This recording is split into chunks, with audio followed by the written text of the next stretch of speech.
अब अदा ने कहा, आयत, अगर उनको अबीर जीजू ने नहीं पीटा तो फिर हैरी और उसके दोस्त तुझे भाभी क्यों बुला रहे थे? अब ये कौन में मेरा जीजा बनना चाहता है। और आयत ने परेशान होकर कहा, चुप कर अदा, और वो रूम में आ गई। और फिर से आयत के फोन पर एक कॉल आया और उसमें फिर से वही खूबसूरत आवाज गूंजी। लगता है विश तुम्हें। मेरी बात आसानी से समझ नहीं आती, बहुत गहराई से समझना पड़ेगा। और आयत के कुछ भी कहने से पहले फोन कट चुका था और आयत ने दोबारा कॉल मिलना चाहा तो उस पर कोई नंबर नहीं था, सिर्फ VVIP नंबर लिखा हुआ था। और आयत बहुत हैरान थी। और अब इस बात को कुछ वक्त बीता था। आयत और उसकी मां दोनों डाइनिंग हॉल में बैठी बातें कर रही थीं। घर में कोई नहीं था, बस वो दोनों मां बेटी थीं। जब दरवाजे पर जोर जोर से खटकाने की आवाज आई और आयत की मां उठकर दरवाजा खोलने गई, लेकिन दरवाजे पर 2 लेडीज पुलिस खड़ी थीं और आयत की मां उनको देखकर हैरान रह गई। अभी आयत की मां कुछ कहती, तभी उस लेडीज पुलिस वाली ने आयत की मां के गाल पर एक जोरदार थप्पड़ मारा और खींचती हुई अपने साथ ले जाने लगी। और आयत एकदम से इस आफत पर बुरी तरह घबरा गई और जल्दी से उस लेडीज पुलिस से कहा, आप कहां ले जा रही हैं? मेरी मां को छोड़ो इन्हें। लेकिन किसी ने आयत की एक नहीं सुनी और वो उसकी मां को खींचती हुई बाहर लाई। अब आयत ने जल्दी से अपने पापा को कॉल किया, लेकिन उनका फोन बंद था। फिर समीर को किया, वो फोन उठा नहीं रहा था। अब आयत ने रो रो कर पड़ोसियों से अपनी मां को बचाने के लिए कहा, लेकिन कोई सामने नहीं आया। जब आयत ने हर कोशिश कर ली, अबीर ने कॉल उठाया तो उसने कहा वो बाहर अभी नहीं आ सकता। तभी फिर से उस ही VVIP नंबर से कॉल आया और फिर से वही आवाज गूंजी और उसने कहा, अगर अपनी मां को बचाना चाहती हो विश, तो जैसा मैं कहता हूं वैसा करो, वरना तुम्हारी मां को कोई नहीं बचा सकता। अब आयत ने रोते हुए कहा, मैं हर बात मानूंगी, प्लीज मेरी मां को बचा लो, क्योंकि वो पुलिस उसकी मां को मार रही थी। अब उसने आयत से कहा, तो जाओ अपनी मां के मुंह पर एक जोरदार थप्पड़ खींच के मारो और उससे कहना ये थप्पड़ सोनिया की तरफ से है। और इतना सुनते ही आयत शॉक्ड रह गई, क्योंकि वो अपनी मां के थप्पड़ कैसे मार सकती थी। अब फिर से आयत ने रोते हुए कहा, ये आप क्या कह रहे हो? मैं अपनी मां को थप्पड़ कैसे मार सकती हूं? तो ठीक है, मत मारो, फिर तुम्हारी मां पूरी रात जेल में पुलिस से पीटेगी। और आयत बुरी तरह रो रही थी और तभी उसने कहा, विश जल्दी करो, वरना वो तुम्हारी मां को मारते मारते अधमरा कर देंगी। और अब आयत भागती हुई गई और अपनी मां को थप्पड़ मारकर रोते हुए कहा, ये थप्पड़ सोनिया की तरफ से है। और अब आयत की मां हैरान थी और आयत के थप्पड़ मारते ही वो लेडीज पुलिस उसकी मां को छोड़कर चली गई। और अब आयत ने रोकर अपनी मां के आगे हाथ जोड़ते हुए कहा, मम्मा मुझे माफ कर दो, अगर मैं आज आपको थप्पड़ नहीं मारती तो ये पुलिस आपको नहीं छोड़ती। और इतना सुनते ही उसकी मां चुपचाप अंदर जाकर सदमे में बैठ गई और आयत वहीं बैठकर फूट फूट कर रोने लगी। अब दोबारा उसी नंबर से कॉल आया और उसने हंसते हुए कहा, वेल डन ब्रेव गर्ल, तुमने अपनी मां के थप्पड़ मार दिया। आई होप तुम्हें सबक मिल गया होगा। और अगर अब तुमने दोबारा उस लड़के को अपने घर बुलाया या तुम उससे मिलने गई तो अगली बार उसका मर्डर तुम्हारे हाथों से कराऊंगा। अब आयत ने गुस्से से कहा, कौन हो तुम, क्या चाहते हो और ये सब क्यों कर रहे हो?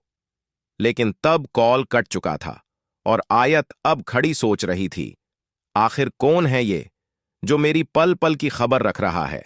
और अब सब घर आए और उनको जैसे ही सब पता चला तो सब आयत को डांट रहे थे और आयत रो रही थी। और फिर आयत ने फोन की सारी बातें बताईं और फिर उसके पापा खामोशी से अंदर चले गए और आयत को कुछ भी कहने से मना कर दिया। अब शब्बीर बख्शी कमरे में खामोशी से आकर बैठ गए और अब उनकी बीवी ने सदमे में कहा, बख्शी साहब, जिस काली रात के राज को हमने 20 साल सीनों में दफन करके रखा, लगता है उसके उठने का वक्त आ चुका है। तभी शब्बीर बख्शी ने गुस्से में लेकिन आहिस्ता से बोले, बंद करो अपनी बकवास, ऐसा कुछ नहीं है।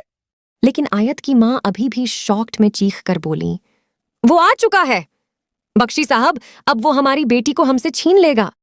तभी शब्बीर बख्शी ने आयत की मां का मुंह हाथों से भींचते हुए कहा, निम्मो आहिस्ता बोलो, दीवारों के भी कान होते हैं। अब समीर, शब्बीर बख्शी और उसकी मां तीनों रात को कमरे में बैठे बातें कर रहे थे, जब समीर ने कहा, पापा, मैंने इस नंबर का पता किया है, कोई भी यहां तक कि पुलिस भी इस नंबर के बारे में कोई जानकारी नहीं दे रही। सब यही कह रहे हैं ये किसी बहुत बड़ी हस्ती का वीवीआईपी नंबर है। इस नंबर के बारे में पता करने वाले पर उल्टा केस हो जाएगा। और फिर एक पुलिस वाले ने एडवाइस दी है, अपनी बहन का नंबर चेंज का दो, बस यही एक हल है। लेकिन पापा, मुझे एक बात समझ नहीं आ रही। मेरी बहन आयत तो एक मासूम सीधी सादी सी लड़की है, उसका नंबर वहां कैसे पहुंचा एक बार को? मैं अदा को तो मान सकता था, लेकिन आयत। अब शब्बीर बख्शी ने कहा, खैर ये सब छोड़ो, तुम अब आयत का नंबर चेंज करा दो और आयत से कहना इस नंबर वाले को पुलिस ने पकड़ लिया है। ये गलती से तुम्हारा नंबर उस तक पहुंच गया था, वो कोई आवारा लड़का था। क्योंकि मेरी बच्ची डरी हुई है और अब तुम सब इस बात को यही खत्म कर दो, बेकार में बदनामी होगी। अब समीर ने कहा, ठीक है पापा, जैसा आप कहें। और जब आयत को समीर ने सब बताया तो वो बहुत रिलैक्स हो गई और समीर ने उसका नंबर चेंज करा दिया। अब आयत ने स्टडी में ध्यान लगा लिया। वो अब कुछ सोचना नहीं चाहती थी, अब बिल्कुल शांति थी। अब कोई फोन नहीं आता था और अब आयत ने भी मान लिया वो पकड़ा गया है। आर्यन का मैनेजर जॉन और आर्यन की पीए लीना दोनों मिलकर हर बार की तरह इस बार भी फाइल में पूरे हफ्ते की न्यूज की क्लिप काट कर लगा रहे थे। क्योंकि आर्यन के पास इतना टाइम नहीं होता था वो पूरा न्यूज पेपर रीड करे, इसलिए वो दोनों मिलकर उसके लिए सभी देश विदेश की इंपॉर्टेंट न्यूज फाइल तैयार करते थे और अभी ऋचा फाइल सेट कर रही थी। जब जॉन की नजर उस पेपर पर गई जिसमें आयत का फोटो था, अब जॉन ने कहा, लीना, इस न्यूज को भी काट कर फाइल में सेट कर दो। क्योंकि जॉन को पता था ये वही लड़की है जिसको आर्यन ने उठवा लिया था। अब लीना ने कहा, लेकिन ये न्यूज सर के काम की नहीं है, ये तो किसी मिडिल क्लास लड़की के टॉपर बनने की न्यूज है। फिर जॉन ने कहा, लीना, तुमसे जितना कहा जाए उतना करो, इस न्यूज को फाइल में सेट करो। और लीना ने गहरा सांस लेते हुए ओके कहा। और अब आर्यन अपनी रिहर्सल में बिजी था क्योंकि उसका बैंकॉक में एक बहुत बड़ा कॉन्सर्ट होने जा रहा था, जो कि दुनिया का सबसे बड़ा कॉन्सर्ट माना जा रहा था।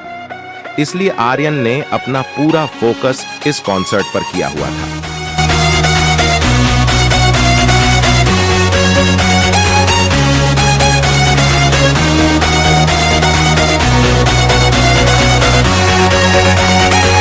अब वो ब्रेक लेकर अपने केबिन में आया और सिगरेट पीता हुआ टेबल पर रखी न्यूज़पेपर फाइल चेक करने लगा, जब उसकी नजर आयत की टॉपर बनने की न्यूज पर गई।